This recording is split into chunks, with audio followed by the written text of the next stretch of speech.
So you want to know how to recover from trauma without relying on alcohol? As a sobriety master coach and a recovery specialist, this is how we do it. I get asked every single day, how do I get past my trauma? How do you get past something that's literally a part of you?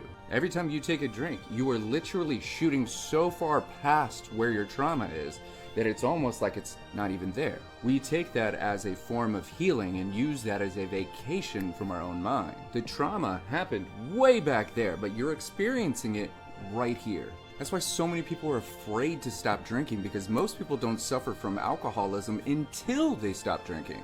But regardless of what happened, who did it, where it occurred, it did happen. How we feel about what happened to us doesn't change a single thing of what happened. And we need to understand that our body is literally physically stuck in the past. The pain that you experience right now is the pain that you were meant to grow through when that happened. We can't heal from something that doesn't hurt. Pain is how we know we don't prefer something. It is our greatest guiding force, and without it, we would do nothing with our lives. So much of our trauma is physically stored in our muscles, in our spine, in our nervous system.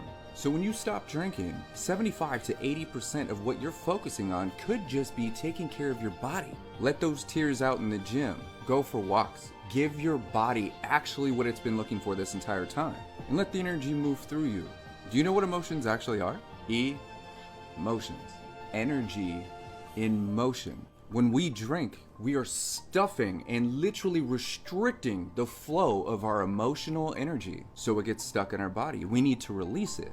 This is why the gym was far better for me than AA ever was. No amount of trauma bonding is going to be more effective than forcing yourself to pick up something heavy. The point of sobriety isn't just to take time away from the substance. It is to step into a space of recovery, recovering into someone that doesn't need to take time away from a poison. It doesn't matter why you took your first sip of alcohol. The only thing that matters is the fact that you have an issue with the way that you've been drinking and you're ready for something more. So we need to bring our attention in here. Now, what can we do today to actively start designing a mind and a body that we enjoy living in?